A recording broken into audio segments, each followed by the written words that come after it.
Kita beralih ke informasi lainnya pemirsa, setelah hampir 3 pekan ditutup akibat tragedi robohnya gedung di Ponpes Al-Qausini di Buduran, Sidoarjo, Jawa Timur, kini kembali dibuka untuk proses belajar mengajar santri.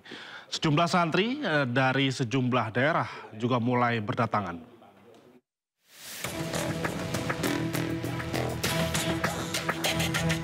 Garis polisi masih membentang di lokasi gedung pesantren Al-Qausini yang ambruk. Tak jauh dari lokasi, sejumlah santri terlihat melakukan aktivitas di sebuah tenda. Meski proses hukum atas ambruknya gedung pondok pesantren Al-Qausini Buduran, Sidoarjo terus berlanjut, namun pihak pesantren akan kembali membuka aktivitas belajar mengajar. Pihak pengasuh dan pengurus pondok mengaku telah menghubungi santri atau wali santri melalui pesan singkat serta telepon.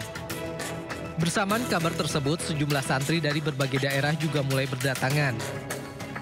Karena kondisi pondok masih ditutup polisi untuk kepentingan penyidikan, pihak pengasuh mengarahkan para santri ke kampus 2 Al-Qausini yang berjarak sekitar 300 meter dari Pondok Putra Utama. Kampus ini telah disulap menjadi tempat belajar dan penginapan darurat. Jadi untuk sementara penampungan selama masih ada polis lain, kita gunakan di kampus 2, sudah kita hitung dengan jumlah calon santri yang akan kembali, insya Allah sudah bisa mencukupi.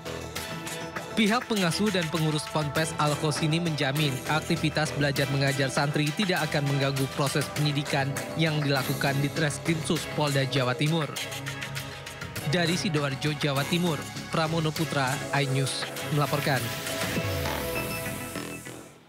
Sementara wacana akan dibangunnya kembali Ponpes Al-Qausini di Buduran, Sidoarjo, Jawa Timur oleh pemerintah pusat dengan dana APBN mendapat tanggapan serius dari pengasuh dan pengurus Ponpes Al-Qausini. Pihak Ponpes Al-Qausini menegaskan tidak ada pengajuan bantuan ke pemerintah pusat. Nantinya pihak Ponpes Al-Qausini akan membangun kembali pondok dengan bantuan biaya dari para alumni.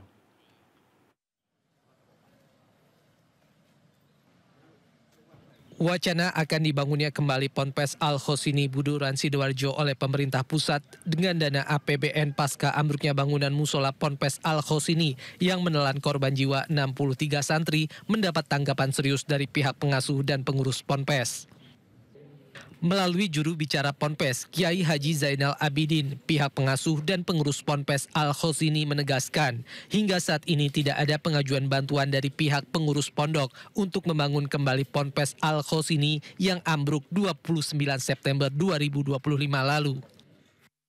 Jika memang dari hasil investigasi menyatakan bangunan Ponpes Al-Qausini tidak layak digunakan, maka pihak pengasuh dan pengurus Ponpes Al-Qausini bersama alumni pondok siap merobohkan dan membangun kembali secara mandiri Ponpes dengan konstruksi bangunan yang direkomendasikan oleh pemerintah.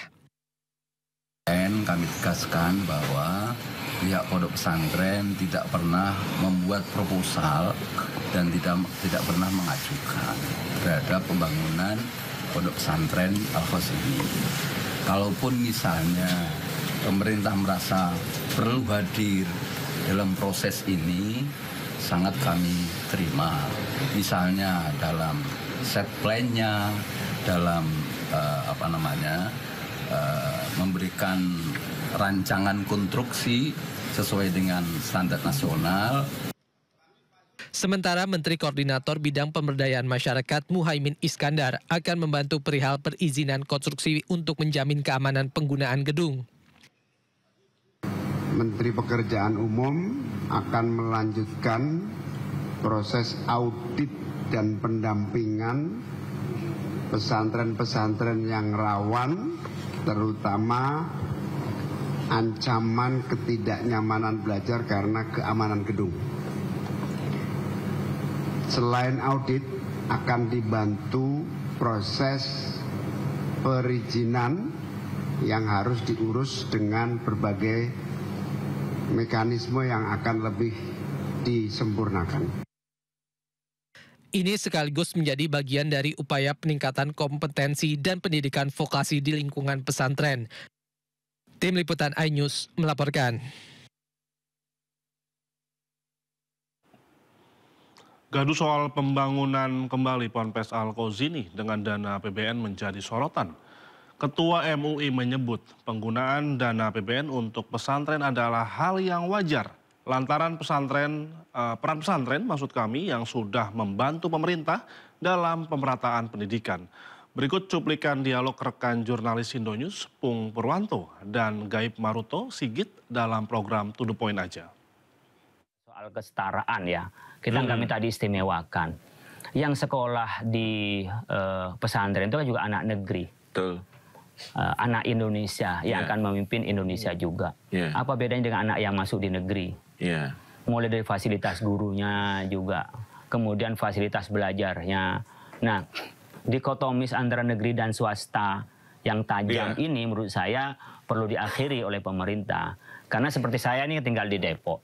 Tahun 2024 itu lulusan SD sekitar 36.000 anak lulusan SD. Yang lulusan SD di Depok. Sekolah.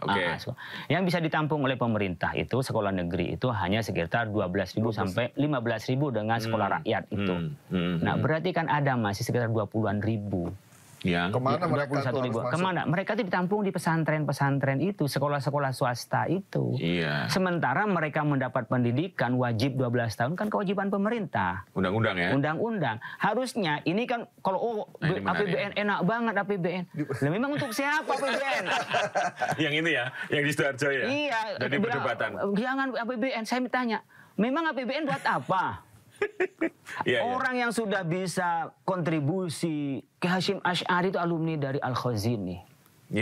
Yang sekarang bisa mewarnai NU mayoritas di Indonesia. Memberikan sumbangsi kemerdekaan. Jadi pahlawan diakui sah. Tidak ada undang-undangnya di kita ke pesantren. Minta dibangun itu. Dan mereka jelas ada anak yang sekolah. Bukan mengada-ada.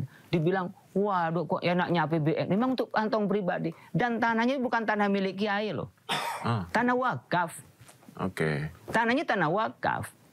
Cuman kan begini, karena kita tidak mendapatkan langsung dari pemerintah atau anggaran khusus, kita kan swadaya. Saya aja punya pesantren. Oh saya punya ada nyumbang 2 lokal. 2 lokal dibikin. Nambah lagi 1 lokal, nambah lagi 1 lokal. Nah, ketika ini tidak ngerti standar bangunan, saya setuju ini diselidiki standar bangunan. Itu ya? Iya, semua pesantren bisa diselidiki. Tapi pendekatannya bukan pendekatan kriminal. Pendekatannya adalah bimbingan dan yang sifatnya konstruktif lah. Jadi silahkan umpamanya mereka dilihat ini yang bahaya, diberikan edukasi, dikasih bantuan lah. Berapa yang sekolah di sana, kemudian ini bisa difasilitasi apa oleh pemerintah. Ini masyarakat ini sudah membantu pemerintah loh. Untuk mewujudkan pemerataan pendidikan. Mereka juga udah menampung anak-anak yang tidak sekolah, ditampung di situ juga kan? Lah iya kan anak terlantar kan kewajiban pemerintah, bukan kewajiban kiai dan ustadz. Iya. Kewajiban negara ya. Kewajiban negara, toh. Ini kewajiban negara. Nah ini sudah membantu negara, kok dianggap ngapain pemerintah ngasih APBN? Ini udah membantu negara. Tapi di Undang-Undang Pesantren bukannya sudah disebut ya bahwa itu bagian dari pemerintah untuk memberikan anggaran terhadap prasarana pesantren. Ada nggak itu di situ? Saya tidak melihat, tapi yang namanya undang-undang ketika ada undang-undang pasti ada tersurat itu. Hanya saja kan apakah ada political will atau tidak.